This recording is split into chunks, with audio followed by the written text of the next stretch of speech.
Hi, I'm Mark Bryant. Welcome to another edition of our baseball preview series of Big South 2026. Very happy now to turn to Coach Ray Noe of the Longwood Lancers. Coach, thanks for being here. Thank you very much for having me. Let's get right into it because this is year 2 now for you. As you begin the second year as the head of the Lancers here, what do you take away from year 1 and that experience to educate you on how to proceed and also taking those next steps in progression of building this? Sure. Yeah, first year in the league. Didn't know a whole lot about it other than the non-conference opponents that we faced when I was at BMI. So learning the league, understanding the landscape. I was happy with last year. It's like you look at the overall record from an outside perspective and maybe it's not what you wanted, but one game out of the Big South, I think, conference tournament, and the roster at the time, I didn't think it was ready necessarily, but the guys competed hard and we tried to create an environment and a culture that was conducive to that. And so we're really excited kind of having a full portal year, being able to recruit our guys in, and looking forward to a fun year. So as you go into this year, what have you been focusing on in fall ball and preseason practice? What's the areas of emphasis going into the season? Yeah, we're big in creating challenging environments for our hitters and for our pitchers. So just I think my preparation and for them is we want to make everything that we could possibly see for the year, they've already experienced in some capacity. So we're not just figuring out in the moment because that's the first time we've seen it or experienced it. So a lot of situational stuff, like I said, a lot of challenging environments with constraints. Sometimes the pitchers aren't very happy when they go to a 2-0 count if they throw ball 1, but it's part of getting them in the zone early. And same thing for the hitters. They chase a pitch out of the zone, we add an additional strike.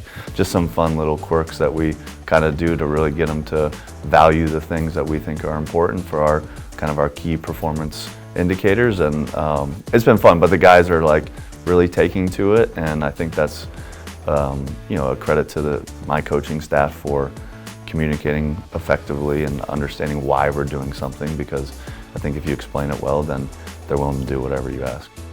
You mentioned having the full time to really help put the roster together for this year. So talk about the makeup of the team in terms of what you have returning and veterans versus newcomers and transfers. Sure. I think we have maybe close to 15 returners, a good mix, about half and half on position player and the mound. And then we have 24 new guys, so 10 freshmen all across the state.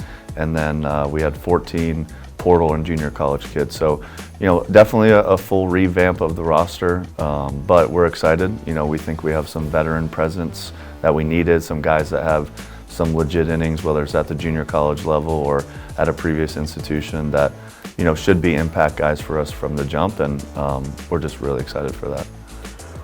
Where's the run production coming from in terms of finding the bats and the engine that's going to drive this thing along? Do you have a big 3 or 4, or where's that in your lineup? Yeah, Trey Keel's back for us. Obviously, he was a big piece last year. 10 home run guy. I think he led the league in stolen bases.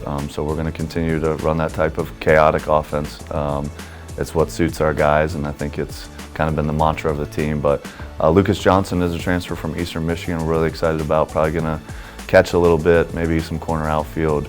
And then you got Jaden Carter, Mikey Urbaniak, some guys who had quite a few at-bats last year as well. But the portal allows us, like I said, to have some depth, have some options. So those are some key pieces, of course. Mac Tuff's another one, our shortstop from last year, and then we'll kind of see where it takes us. Brogan Jones is another kid, hit over 400 at a junior college in Tennessee, and we think he'll be a big impact guy from us from the jump as well. Let's head over to the mound. And how's that pitching rotation coming together for this year? And is a Friday starter a number 1 emerging for you? Sure. Yeah, we got a few. Jackson Lloyd was a grad transfer for us from BMI, so I have familiarity with him. I coached him when he was a freshman until when he was a junior. Threw 70 innings for him last year. Was their weekend guy. I don't know if he was Friday or not, but he'll be in the rotation for sure. And then Joe Castrocini, who was with us last year, kind of got more starts towards the end of the year.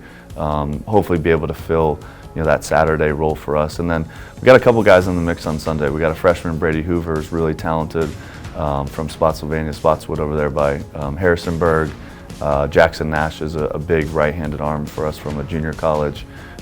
Jackson Garland's another freshman. He was a UVA decommit, so we were able to get him late.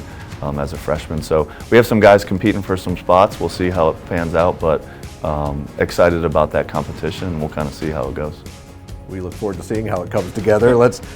Speaking of coming together, February 13th, that's when it all has to hit the field. At home series against NJIT. Yep. What have you got in the non-conference schedule folks should know about? Yeah, so NJIT, good program. Robbie's a great coach. We played him at VMI a couple times, really enjoyed being around him. So excited to host them. Our first midweek non-conference is North Carolina, so obviously going to compete against the top 10 team at their place, so that'll be a good test for us. We have UMBC coming to our place. We also have Youngstown State coming to our place. Actually, we're going to go on the road to Alabama State. We had a late drop in our schedule. We were able to, get with them, and that's a team that was in the SWAC championship last year. It had 2 draft picks. I think their center fielder and their first baseman. So a good club, had some success, and then our other 2, which I'm kind of excited about, going back to the Citadel. So the VMI guy and me, a little bit of a good friendly rivalry there. And then we're going to Binghamton, which I'm really excited about as well. Beautiful facility, was in the regional last year. So we're excited to go up there and compete. Look forward to seeing it all in action. We wish you and all the Lancers the best of luck in the year ahead. And we thank you for watching another edition of our preview series for Big South Baseball 2026.